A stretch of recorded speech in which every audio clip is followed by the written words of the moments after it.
Hello, my name's Emily, and I'm a 29-year-old mom to a son named Jeremy. He is the light of my life, and I'm so happy to call him mine. Unfortunately, there was a point in time when this was in question, and I was put in a dilemma by my husband, Richard. Ever since Richard and I had Jeremy, he'd been colder and more distant. This coincided with his sister's awful diagnosis that she received at the hospital. Anna was infertile. This news came as a big shock to everyone, especially because Anna wanted children of her own. But alas, her hopes were dashed when the doctors found out this awful news. It was indeed disheartening, and Richard and Anna were super close, so it was also negatively impacting Richard. Part of me believes that the reason why he grew cold and distant towards us, and Jeremy in particular, is because Jeremy reminded him of what his sister couldn't have.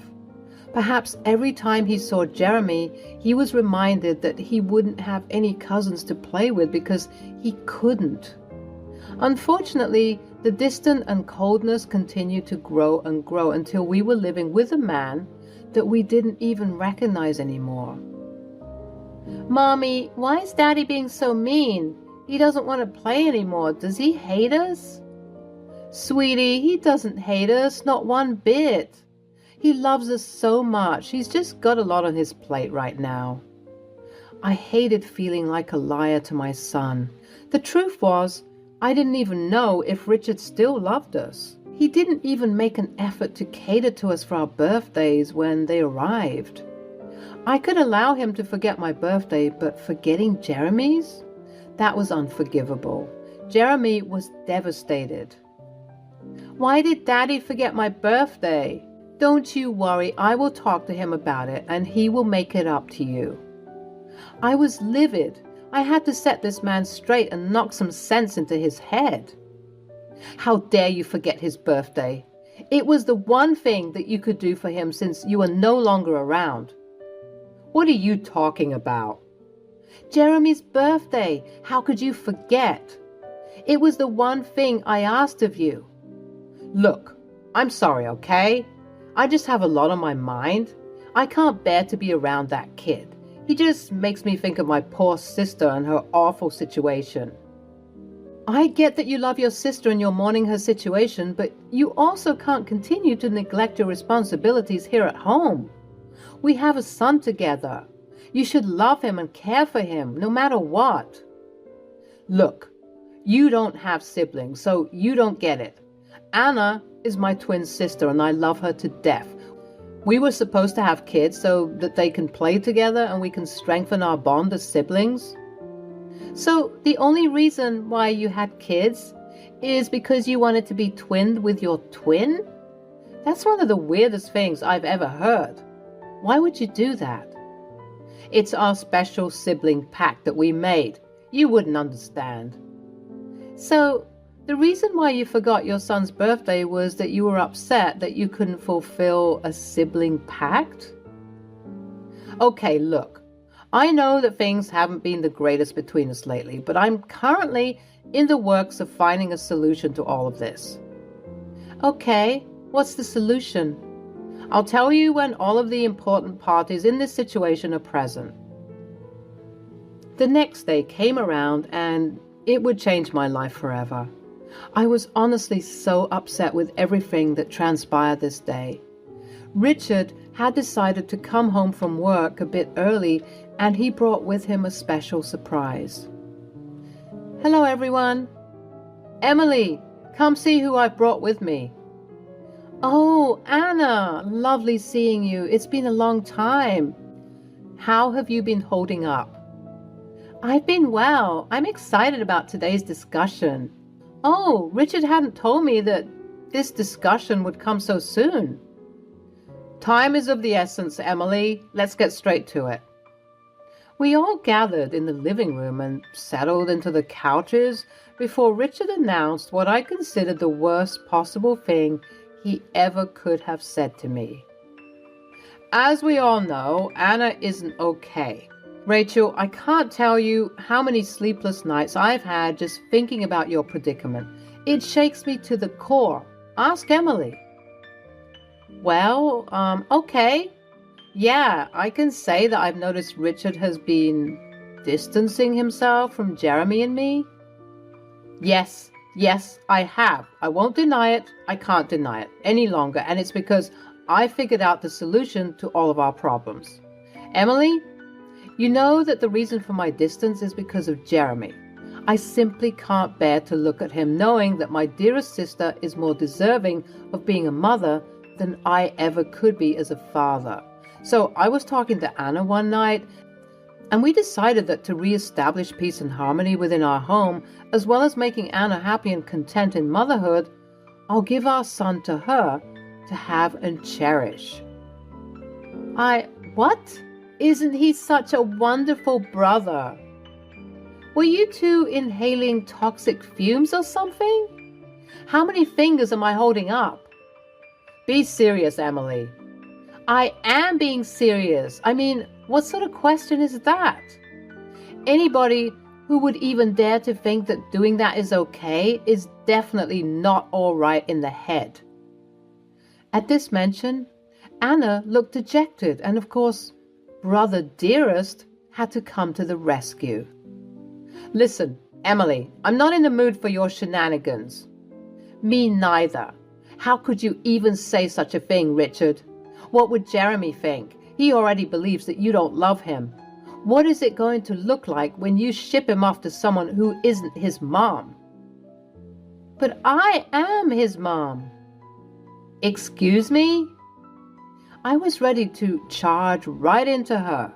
The thought of her being hospitalized and me in jail flashed before my eyes, but I didn't care about the consequences. She had to be taught a lesson. Seeing the tensions rising, however, she decided to sugarcoat her preposterous ideologies. I just mean that, look, listen, Emily, you're a wonderful girl. Do you remember on your wedding night you were feeling nervous and I told you that everything is going to be all right because you and Richard were made for each other? Well, I feel in some deep and maybe even crazy way that Jeremy is my son. My twin brother and I share many things, including soul ties. What I'm saying is, I have a soul tie to your son because my brother and I are so connected that we are practically the same person. Do you understand? I understand that I'm about to knock your teeth down your throat if you keep spewing nonsense. Emily, calm down. Think about it. Really think about it. Why else do I feel like I don't have a connection with Jeremy? Gee, I don't know. Maybe it's because you actively avoid communicating and connecting with your son? Or it could be that he was never meant to be my son in the first place. He was always meant to be Anna's. I think I'm about to pass out. You wouldn't understand. You don't share a connection like we do. You two are sick. If I hadn't made it clear enough, there is no way in hell that you're going to take Jeremy from me. You'd have to kill me first. If you don't do this, I'm sorry, but we're going to have to get a divorce. What? Are you being serious right now? Are you hearing the words that are coming out of your mouth? And I'm being so serious too. If you don't agree with this new arrangement, I'm divorcing you. And because I have way more money than you do, I'll get custody of Jeremy. We could do this the easy way or the hard way. I got up and spat right in Richard's face. You want to get a divorce? Fine, let's do it. You'll be doing Jeremy and me a favor. Your family is unwell. So as a final piece of spousal advice, I urge you two to seek some serious help and some strong prescription medication to help you with your delusions. I'm glad to finally be rid of you. I wish I saw the real you sooner. See you in court. And with that, I hurried to Jeremy, who was sleeping in his room. Mommy, what's going on? Hey, sleepyhead, I'm so sorry for waking you up, but we need to go. Go? Go where? Well, because you're my special baby, I wanted to spoil you. Do you remember that hotel we went to a couple of months ago? Uh-huh. The one with the pool and the monkey bars? The very one, baby. We're going to go there right now, but you have to be very quick in packing your things, okay? Mommy will help you, but Mommy also needs to pack. What about Daddy? Can Daddy help us? Or is he too busy again? Daddy can't come with us to the hotel today, sweetie. Why not? I want Daddy to come. I know, baby. Maybe sometimes we can come to visit Daddy at home while you and I are having loads of fun at the hotel. Okay. Jeremy was obviously devastated. His little mind couldn't even begin to comprehend the idiocy I witnessed today, even if I tried to tell him the whole truth. As if I was on autopilot, my body began to move hastily, packing up our essentials and heading to the car in the garage. As I was beginning to pull out of the driveway, I saw Richard and Anna in the driveway, attempting to stop us, but I didn't care. I drove off at full speed, silently waving goodbye to a life I once knew. Jeremy and I arrived at the hotel and began to lodge there. As much as I tried to keep him entertained for the week that he had already spent there, his cries for his father grew and grew each day they were apart. I didn't know what else to do. I knew that I had to face my demons. The last time Richard and I talked was when I heard that horrid news a week ago.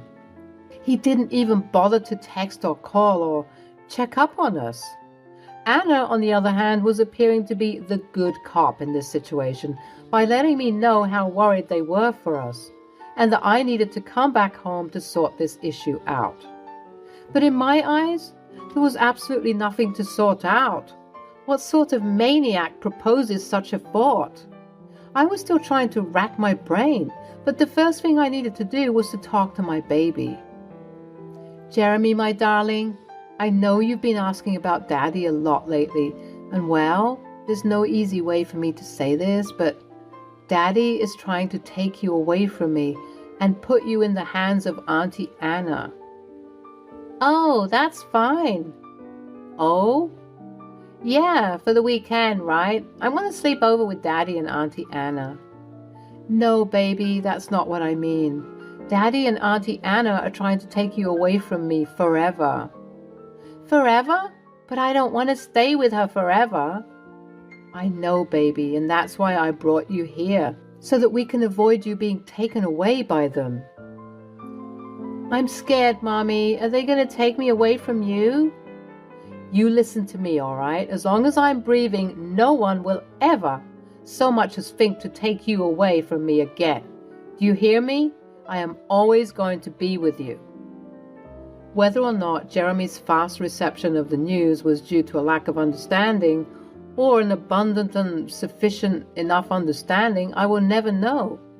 I just knew that I was grateful for his apparent cooperation at the time. You know what they say, speak of the devil and he shall appear. Well, just as Jeremy and I had finished up our emotional and deep conversation, Richard called. I discreetly answered it. These games have run long enough. You know, the reason why I let you go that day is because I was being gracious. Yes, Emily, you should be thanking me.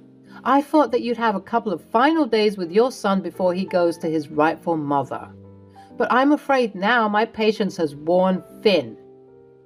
You're sick, and you're going to rot for what you're trying to do. You'll fail.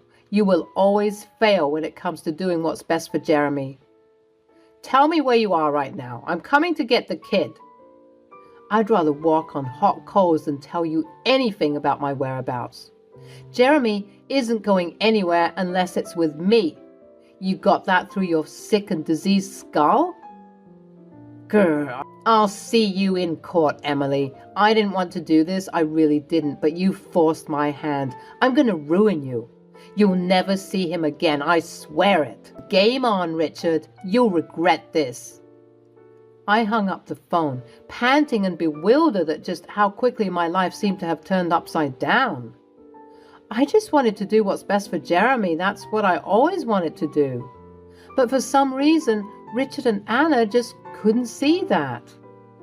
I started to think about how I can best handle this situation that ends up with me winning and Richard and Anna losing, big time. I paced and pondered and pondered and paced, and then it hit me. I began racking my brain for possible password combinations. I was going to get a little dirt as leverage.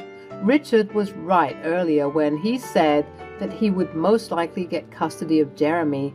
When you have friends in high places, it's easy to sway the court of law in whichever direction one sees fit. I, unfortunately, had no such connection, so I was going to have to get dirt on Richard that was so wild, so big and crazy that no amount of schmoozing would get him a lighter sentence hearing. I was logging into his email, trying many different things like his birthday and my birthday. Even Jeremy's name and birthday came up to be incorrect. Then it hit me. I typed Anna's name into the box, and what do you know? It worked. It was getting spooky how obsessed he was with his sister. Even though I went into his account, being wary of his suspicious behavior with his sister, nothing could have prepared me for what I was about to see. When I typed in Anna in the search bar, I was bombarded with myriads of email chains and threads between them. There were thousands and thousands of conversations, and when I opened a couple to see what I'd find, I was completely petrified. In those email threads were Richard and Anna appearing to be engaging in some shady stuff, to say the least. As I dug deeper and deeper, it appeared to be some sort of occultist practice that they were engaging in. There were a bunch of scary pictures of seemingly random objects, and I noticed that all of their emails ended with, "Praise be to higher brother." Were these two part of some cult? As I continued to search for answers, it genuinely appeared that way. They were talking about some scary things like the Illuminati and the government. They had emails that were detailing some conspiracy theories. And last, but certainly not least, they were talking about making a sacrifice to this higher brother. My gut told me to search Jeremy in the search bar, and part of me wished I hadn't. There were hordes of emails, specifically between Anna and Richard, talking about Jeremy. Not only were they talking about whisking him away from me, but they were also planning on recruiting him and indoctrinating him into this sick practice. To say I was flabbergasted would be a complete understatement. But most of all, I was completely horrified. I was shaking with fear with all of the disturbing things I saw. I knew what I had to do. I had to expose this sick behavior so that Jeremy wouldn't be taken away from me. I gathered all the details I could and contacted my lawyer. I also accidentally leaked the news to Twitter, where people who were eager for the drama spread it far and wide. Before the day was done, the news had already garnered thousands of views. I was receiving messages and calls from both Richard and Anna, but I ignored them. Their angry death threats, I guess they suspected that I did this, only added fuel to the fire of justice that was about to consume them. Fast forward a couple of months, Jeremy and I moved out of the hotel to live with my mom, and the divorce proceedings were finalized. During the divorce, Richard was being tried for plotting to commit child endangerment, alongside his oh-so-lovely sister, of course. He's being tried with irrefutable evidence of what he plotted to do was so huge that no amount of bribing or schmoozing he wanted to do would help him reduce his sentence, let alone have custody over Jeremy. Richard and Anna did indeed do some jail time for their crimes, and I, in turn, was given the house to live in with Jeremy. He was all mine, as he always was. After discovering just how awful his father actually was, that blind love that innocent Jeremy had turned into logical aversion, my baby was learning that not everyone in his life has his best intentions at heart, even the people who are supposed to. Sometimes, especially at the beginning of the sentence, to rub salt in those already sore wounds, I would visit the penitentiary and pay a visit to my dear old ex-husband. "You You did this to me. No, Richard, you did this to yourself. I just wanted to sit and watch you crash and burn. Look, I'll change. I need you to go on the stand and say that you discovered that what you found was fake and that someone is conspiring against me. I can't be in here any longer.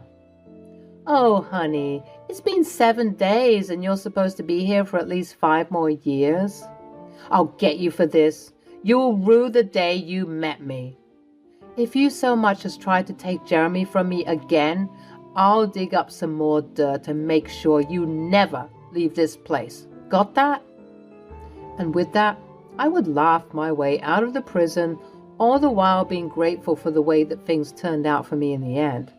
Because of the fame that was garnered overnight regarding Richard and Anna, who were now being dubbed as the sinister siblings of the sect, I was able to go on many interviews and even get various brand deals to share my story. I did this so that I could have a stable income to support my new single mom lifestyle, as well as obviously help those who needed to hear a story like mine. People think that this sort of thing can't happen to them. Trust me. I'm always of the belief that I was a very average lady with nothing crazy going on in her life. But here I am, surprised and shocked that something like this could happen to me. I hope you all learned something. Take care.